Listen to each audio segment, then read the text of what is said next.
tugas kelompok mata kuliah agama Universitas Perjuangan Tasikmalaya, yaitu membuat video. Kami mengambil judul dan akan menjelaskan mengenai ekonomi Islam, yang di dalamnya terdapat pengertian, nilai dasar, prinsip, karakteristik, tujuan dan manfaat dari ekonomi Islam tersebut. Ekonomi merupakan salah satu aktivitas yang tidak bisa dilepaskan dari kehidupan manusia dalam Islam. Banyak ayat Al-Quran yang menjelaskan tentang ekonomi. Langsung saja, yang pertama, pengertian dari ekonomi Islam adalah satu cabang ilmu pengetahuan yang berupaya untuk memandang, menganalisis, dan akhirnya menyelesaikan permasalahan-permasalahan ekonomi dengan cara sesuai dengan syariat Islam. Syariat itu sendiri adalah peraturan hidup bagi manusia sesuai ajaran dalam Al-Quran dan hadis.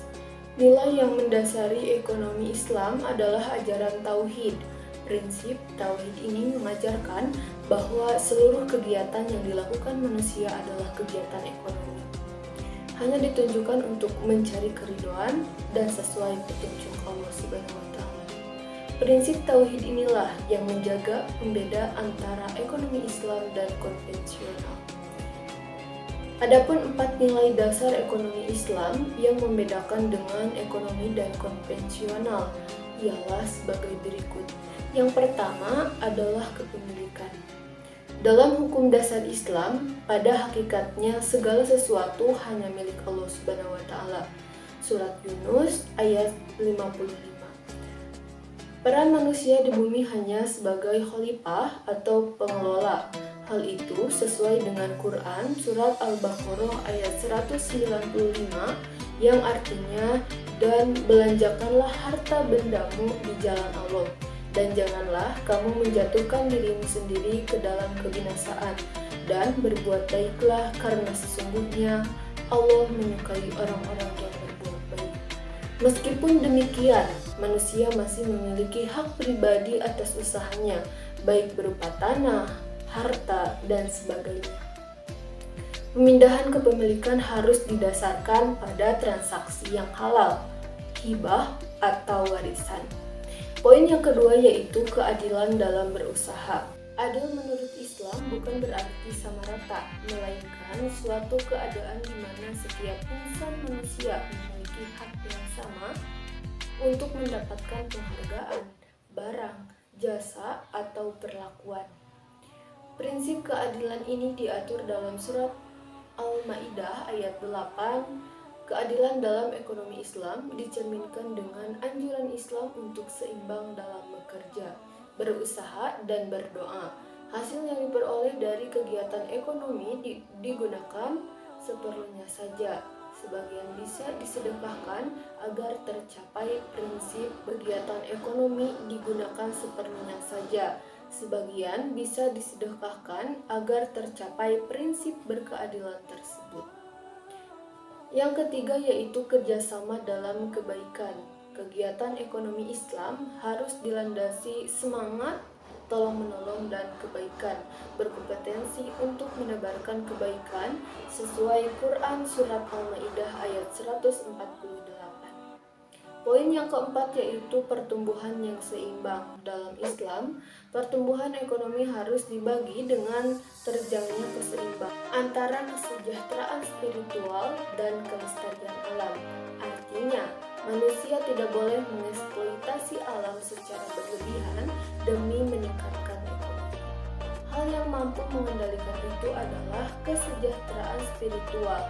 Jika spiritualnya tinggi dan merasa selalu diawasi Allah Subhanahu wa Ta'ala, tidak mungkin bagi seseorang berbuat kerusakan di alam demi ekonomi semata. Pastilah mereka akan menjaga agar semua berjalan secara seimbang. Prinsip ekonomi Islam dirumuskan menjadi 6 poin, yaitu sebagai berikut. Yang pertama, pengendalian harta. Pengendalian harta berjalan secara produktif. Kendali ini berfungsi untuk mengalirkan harta secara produktif di bidang perekonomian. Aliran harta bisa berupa investasi produktif di bagi sektor real seperti zakat, infak, sedekah, dan wakaf. Jika harta mengalir secara produktif, maka kegiatan ekonomi akan berjalan terus-menerus. Yang kedua, distribusi pendapatan yang inklusif. Distribusi pendapatan dan kesempatan bertujuan untuk menjamin inklusivitas perekonomian bagi seluruh masyarakat. Itulah mengapa distribusi dari masyarakat dengan harta melebihi nishab bisa disalurkan dalam bentuk zakat untuk 8 golongan, hal seperti fakir miskin, amil, mu'alaf, hamba sahaya, gorin, fisabilillah, dan ibnu sabil. Poin yang ketiga yaitu optimalisasi bisnis atau jual beli dan berbagi resiko. Setiap bisnis yang dijalankan berdasarkan ekonomi syariah selalu menekankan sistem bagi hasil dan resiko ketika mendapat keuntungan. Maka keuntungan bisa dibagi ke semua pemilik modal dengan adil, namun ketika mengalami kerugian, maka kerugian itu pun sama-sama ditanggung oleh semua pihak modal yang sama. Keempat, transaksi keuangan. Transaksi keuangan terkait erat dengan sektor real. Setiap transaksi keuangan yang berdasarkan ekonomi Islam harus berjalan pada sektor real. Dalam perspektif Islam, aktivitas ekonomi harus mampu mendorong berkembangnya sektor real, seperti perdagangan, pertanian, industri, dan jasa.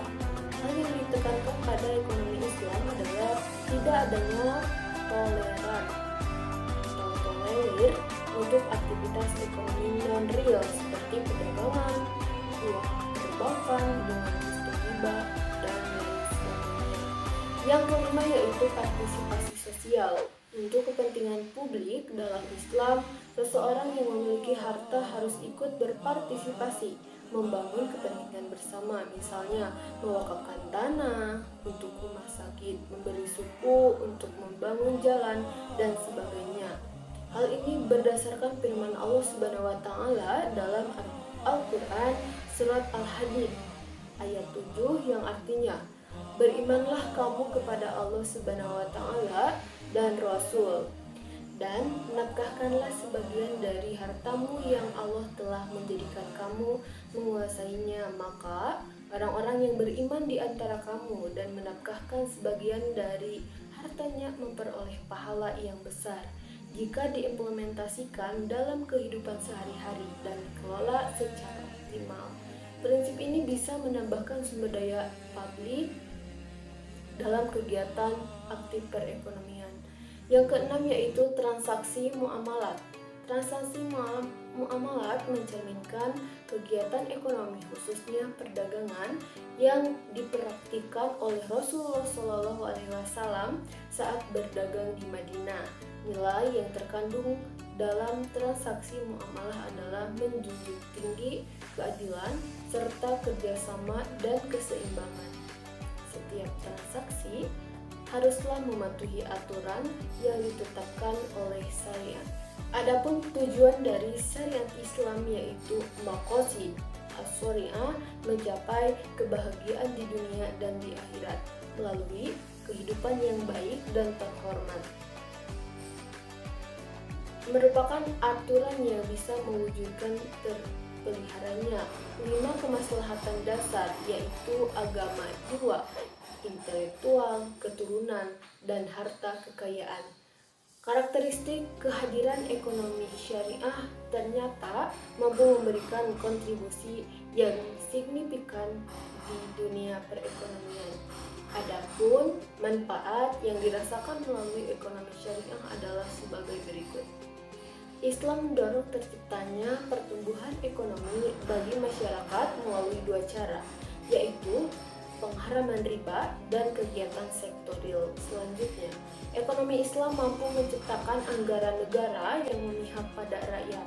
Ekonomi Islam mendorong pembangunan infrastruktur yang bermanfaat bagi masyarakat. Ekonomi Islam juga menyediakan pelayanan publik, terjadinya pemerataan dalam distribusi pendapatan yang memihak rakyat rakyat dalam ekonomi Islam melalui wakaf. Jadi, kesimpulan dari ekonomi Islam tersebut adalah agar terwujudnya kesejahteraan umat manusia secara material dan immaterial, dunia dan akhirat. Mungkin sekian yang bisa saya sampaikan. Mohon maaf apabila ada kesalahan karena kesempurnaan hanya milik Allah Subhanahu wa taala. Terima kasih. Wassalamualaikum warahmatullahi wabarakatuh.